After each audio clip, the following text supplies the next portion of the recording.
আসসালামু আলাইকুম রহমতুল্লাহ। ভাই কেমন আছেন? আলহামদুলিল্লাহ ভালো। ভাইয়া ঢাকা স্পোর্টসে আপনি কোথা থেকে এসেছেন? পুরান ঢাকা সিদ্দিক বাজার থেকে এসে। পুরান ঢাকা সিদ্দিক বাজার। আচ্ছা, আপনি যে আর্জেন্টিনা জার্সি নিয়েছেন এটা কি 100% অরিজিনাল জার্সি? জি জি 100% অরিজিনাল জার্সি। আচ্ছা, ঠিক আছে দেখুন। এই জার্সি প্রাইসটা কেমন নিয়েছে? 1000 টাকা। 1000 টাকা নিয়েছে। আসলে আমরা অত্যন্ত দুঃখের সাথে বলতেছি যে এর জার্সির প্রাইস ছিল 900 টাকা, দাম বাড়ার কারণে আপনার কাছ থেকে আমি 100 টাকা বাড়িয়ে নিয়েছি। জি জি।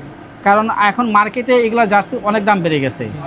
আজকে মাল আমার নতুন শিপমেন্ট হওয়ার কারণে আপনার কাছে আমি দুঃখের সাথে আবারও বলতেছি সরি ভাইয়া, আমি 100 টাকা বাড়িয়ে নিয়েছি, আপনি মনে কষ্ট নিয়েন না।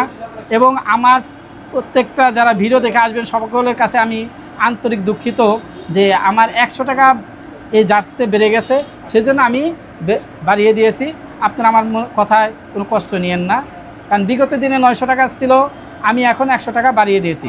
দাম বাড়ার কারণে আমরা দাম বাড়িয়ে দিয়েছি। ভাইয়া এটা কি আপনি প্লেয়ার এডিশন জার্সি? জি জি প্লেয়ার জার্সি। আপনি কি ঢাকা স্পোর্টসের ইউটিউব চ্যানেল দেখে এসেছেন? জি জি। আচ্ছা, আপনি কি জার্সিটা কি দেখেছেন যে এটা অরিজিনাল না কপি? জি অরিজিনাল দেখেছি ভাই, ঠিক আছে সব কিছু অরিজিনাল। জি। আচ্ছা, আর একটা জিনিস আপনাকে আবার বলে দেই, দেখেন এখানে আসেন, এটা কিন্তু মেড ইন থাইল্যান্ড লেখা, জি। কিন্তু এটা কিন্তু থাইল্যান্ডের না, এটা হলো মেড ইন চায়না।